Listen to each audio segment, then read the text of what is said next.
What's up, gorgeous people? Welcome to the only youth news and magazine show, Mzansi Bona Retsang.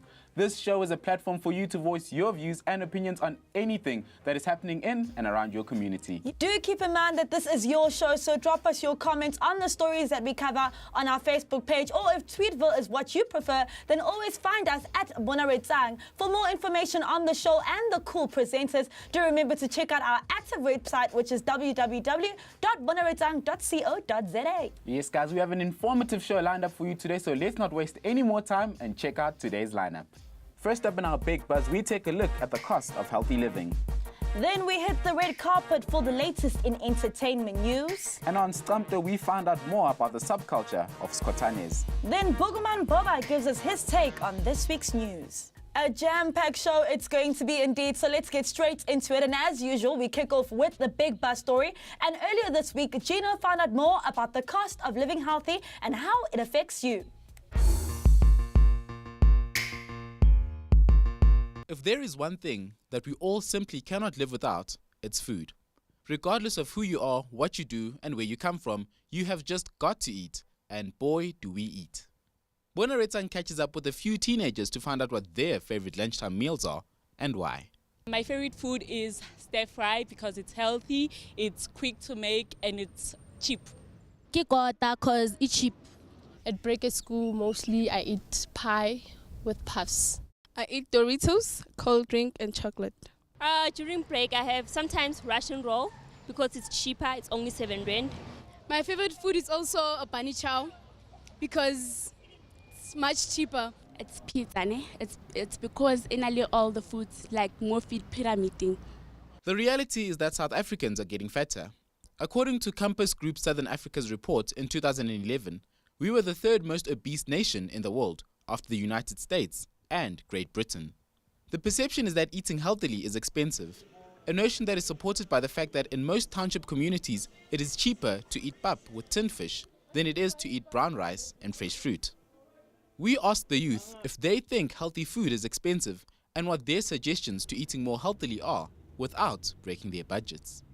I don't think healthy food is expensive because you can also plant vegetables at your house, so it's not cheap, man. It's not expensive, it's too cheap. I don't think healthy food is expensive because you can grow a garden or buy vegetables from the people who sell vegetables around the streets or anything like that. Vegetables are cheaper and like kulabantu laba afford like are more like uyakhona ukusustain impilo yakho ngawo because are cheap. Yeah. A Johannesburg-based nutritionist explains why so many South Africans are overweight and offers affordable solutions as how anyone can develop a healthy eating plan. Most tuck shops nowadays are only keeping the foods which are very calorie dense and very high in saturated fats, being your pies, your burgers, your cool drinks which are high in sugar content as well. The biggest solution to the tuck shop scenario would be is that a group of kids are much stronger than what a tuck shop would be. Getting together and coming up with like a draft and a proposal to the principal and to the school to say that they are worried about their health and this is what they think should happen, especially within the tuck shops, and these are the foods they'd like to be eating so that they can actually be healthier. The second thing that will prevent any type of, that will help with weight loss will be snacking. A lot of the time teenagers, when they feel peckish for some types of food, will rather go and grab a packet of crisps from the cupboard instead of just having your fruits and vegetables. So again, you know, where it comes to the parents is that the kids must start encouraging their parents to maybe leave fruit on the counter so that they can grab that instead of going for the pantry for where the chips are. You know, Gina, I still can't believe that we are like the third most obese nation in the world. I guess this is a major wake-up call for everyone to eat healthy, get active, and start living a really good life. You know what? I think I'm actually going to start my health routine ASAP. I think I might as well join you because this is not working out for me. Next up is World What's Up, and today we take a look at a story that has been buzzing all around the world. We travel to the United States of America to find out more about the tragic Boston Marathon bombings.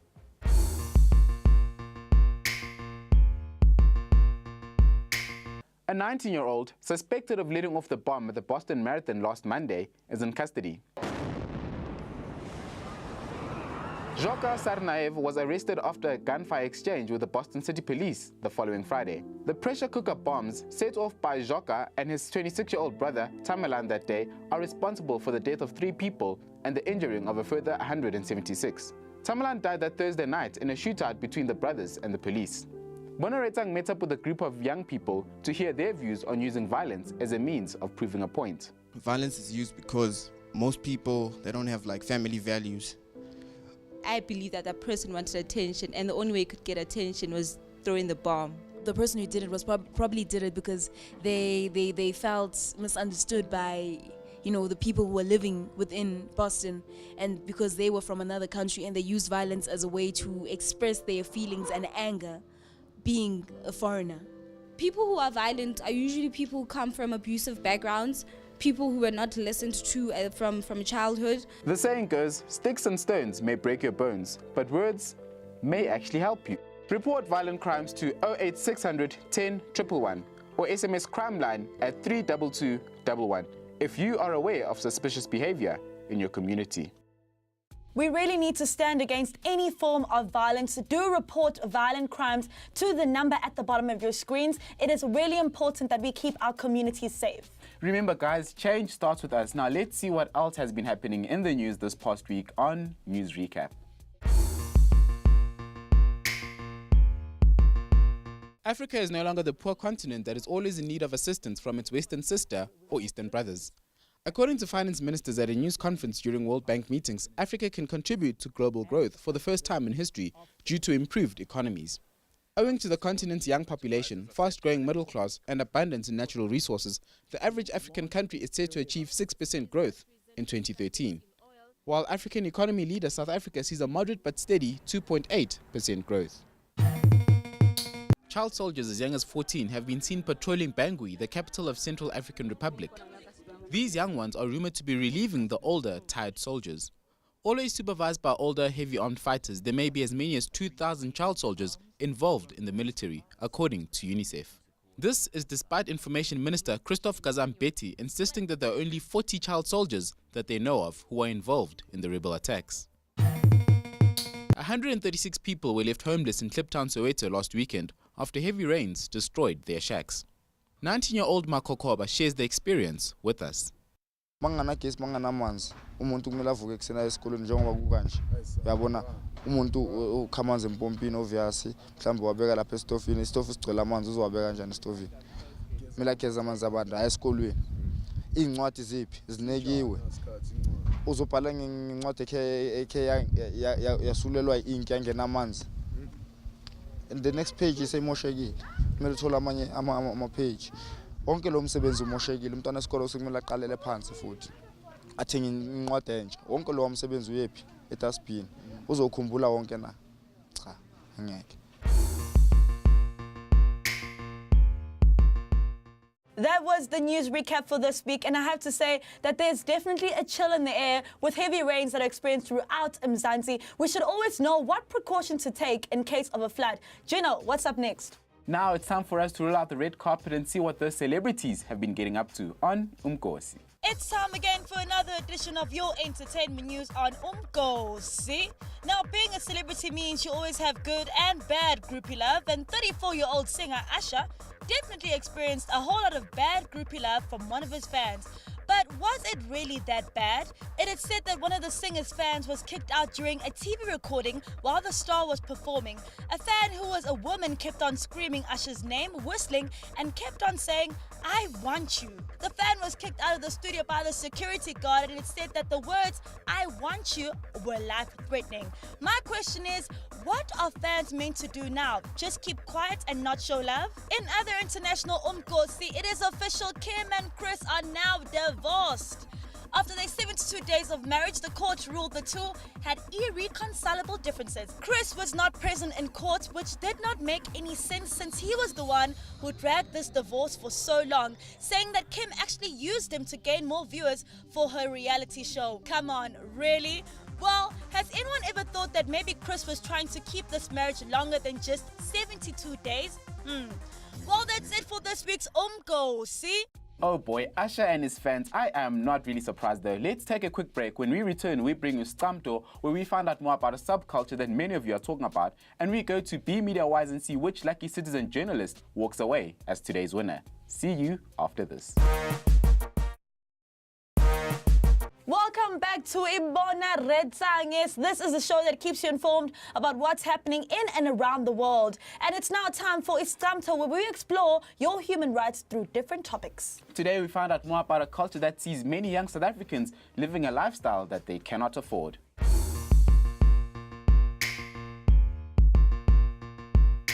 Trends and new cultures are taking over the youth of South Africa. One of them that has got everyone talking are Izikotani, known for spending a lot of money that they don't have on an expensive lifestyle. Is this new culture teaching the youth of Mzansi the wrong values? I think in truth, we have to say that youth are both inspired by and corrupted by brands. FBI full-blooded Italian. ukuthi inhle Italian represent ukuthini singamantariyane yabona should nempahla zethu lewe sisigcoka ngakhona vele represent ukuthini singamantariyana Italian clothes like ukugcoka brand like for mina ingenzela like mengihamba nje ngiyazizwa ukuthi yabona manje ngigcokile ayikho umuntu ongangitshelani ukuthi lo aya wena ngoba siyabazi nathi into angazethu ziyadelana phela mongagcokanga the way melu like mongagcokanga smart na brands can play a positive role and a negative role, and brands have helped lift young people's aspiration to make them want to be things that they would otherwise probably not want to be. There's some responsibility on marketers to conduct themselves responsibly where they're marketing to youth. But that said, there's a responsibility on communities, parents and schools to develop young people who are critically conscious and can make decisions about anything. Ngoba sesibonile into le ukuthi loko siyenza isikhathi eside sezithini yazini sesiyasiphumela sesithi yazini sokuthi manje nje sigcoka kahle sihamba lento ama trips awahamba senzani yonke lento beloko sizenza into esehlise ukuthi manje sisadabula izinto nani leyo nje into ongasebona ukuthi ayisekho right ngoba ayinathi sesiyabona ukuthi ayi like nabanye abantu nabo babheke ukuthi khona abantu abangakhona ukuthola izinto mara thina sesiyazimosha yabo ngcono mesigqoka leyo sigqoka ngakhona. They can make decisions about, is this marketer trying to dupe me into buying this product? Premature sex, drugs and alcohol, forcing your granny to buy you 1,200 Rand trainers when she only earns 3,000 Rand a month. Creating a youth who are a thinking youth help the problems go away.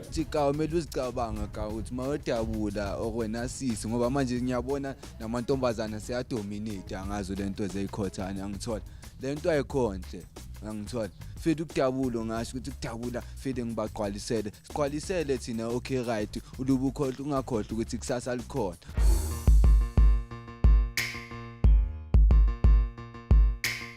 Wow, now that was really an eye-opener. It's amazing that not all Skotanis act irresponsibly. PK, hook us up with what's next. Yes, next on the lineup is Be Media Wise, where you guys get the chance to send us your videos on an issue that is affecting you and your community. And today's clip is all about mini skits.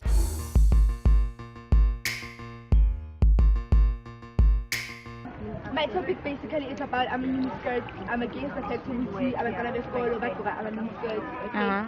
Because immature they get raped, and they expose themselves, and the fact that we talk about mini skates is when you move on like mini skates, something sure. You understand? And something engalida to this into as kids. Abantu abagqoka mini skates, I mean like mangabe muhle, wow. Wow. And that can lead to rape because if I'm sure I'm from so every time you want to skate like yeah, anyway, yeah.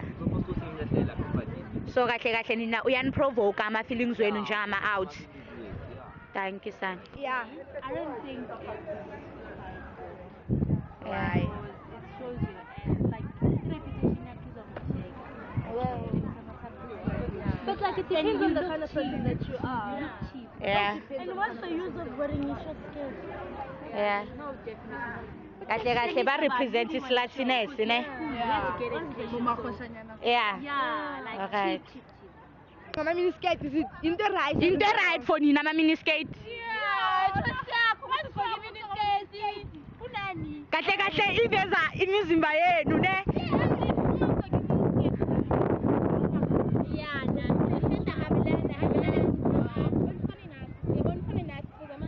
How to smile never accept.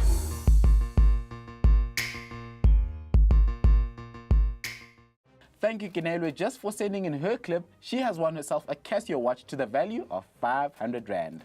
Do join in the fun and hook us up with one of your clips. Send us your clips via BBM, WhatsApp or Facebook. And you never know, you could also win. Make sure that you do not make them longer than 2 minutes. Let's now move on to Ring or Nut, and today we hear your views on all things bling.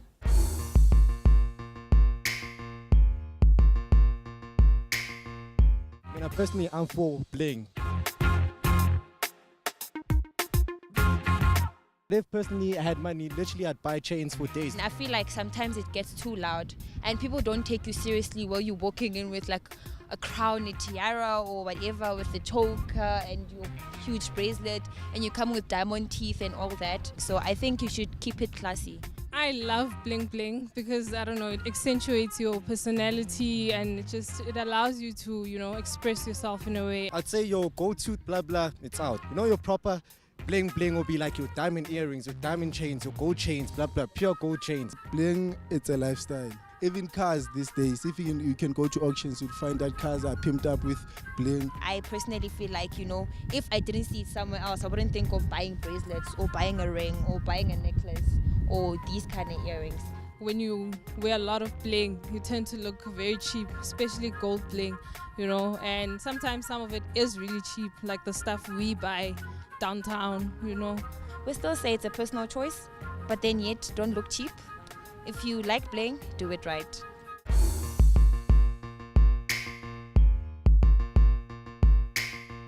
There seems to be more to bling than I thought. Right now, let's take a look at how you guys responded to last week's poll question. We asked you, do you think that sexual harassment is being reported enough in schools? And 66% of you said no. This week, we're asking you, do you think that eating healthy is more expensive? Log on to our Facebook page, select yes or no on our Bona Retsang poll question, and we'll see what you guys think about this issue. But now it's time for us to take a quick break. When we return, we check out Zishani, where we find out more about sports journalism. Welcome back into it, Bona Retsang. Don't forget that we do love to hear your views and opinions, so join us on our Facebook page by clicking the like button, or you can always drop us a tweet at Bona Retsang and tell us what's happening in your community. Yes, but next on the lineup is Zishani, the slot where one of our young Bona Retsang viewers gets a chance to meet up with a prominent figure in their eyes. And today we find out more about what it takes to be a sports journalist.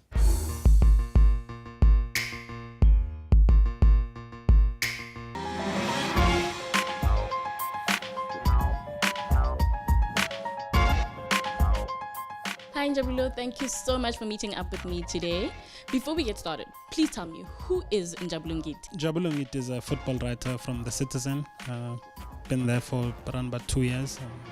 Proud Durbanite, now in Joburg. How did you get into sports journalism? What process did you have to go through?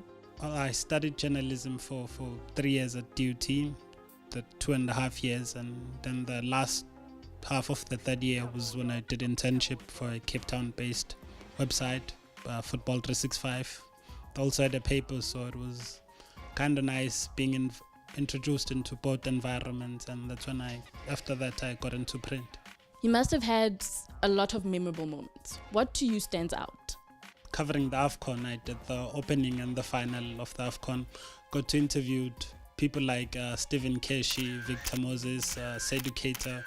I mean, people that I grew up idolizing. To get a chance a couple of years later to interview him, that was surreal. And of course, covering the AFCON final where Nigeria won, that's among the highlights. How was it to see your name for the very first time on print? It was exciting, and the funny part is that my mom bought the paper first because I go to the office around about 10-ish, 9-ish, depending on how hectic the day is. So My mom called me in the morning when she bought the paper. She saw the name from me in the paper, so that was exciting. I saw my name through her first, and then before I actually got the hard copy, which I still have of my first story. If I wanted to do sports journalism, what qualities would I have to have in order to be able to crack it in the sports journalism field? I think the first would be for you to love the field, and then the second would be for you to know the field. I mean, for it to be passionate about it. So do you have any last parting words for any people watching at home that would also love to do sports journalism? Do it for the love, not because of the pecs, I mean, of interviewing this so and so, because it can be draining and there are some days that are miserable. But if it's something that you will love, you'll overlook all of those miseries. Persevere to get that story, because the reward of getting that story in the print and seeing your name there, it's rewarding and nice. Cool. Thank you so much for being here with us today and spending time with me. I've learned a lot in such a short period of time. And maybe the next time you bump into me, it will be on print. Yeah, you're most definitely welcome, and it'll be nice bumping into you in the near future now.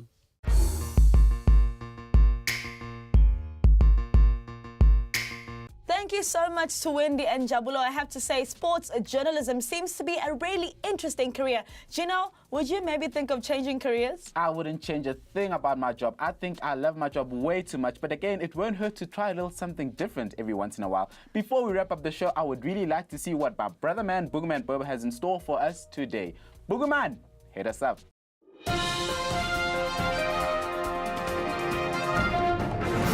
What's up? Yes, it's Boogie in the house. I'm your boy Boogerman Boba, and I'm going to give you a wrap-up of the week's news. First up, the DA have called for rhino poaching to be declared a national disaster. The NCS said, keep quiet, Manzile. I mean, come on, the DA is really crazy. Rhino poaching a national disaster? Think about it.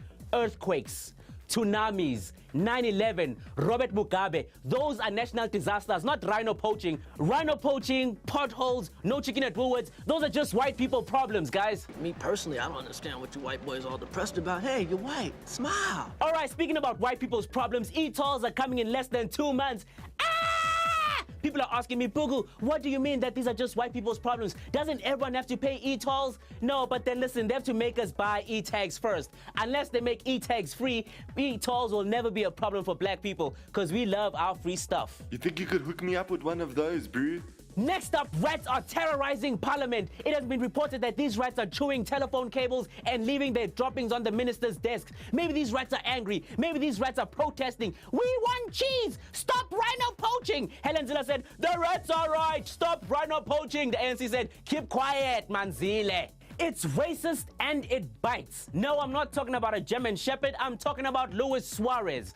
After being banned for racism allegations, Luis Suarez again made headlines after going Mike Tyson on Chelsea player Branislav Ivanovic. This guy is crazy. Well, luckily he did not bite a Manchester United player, because then he would have tasted success.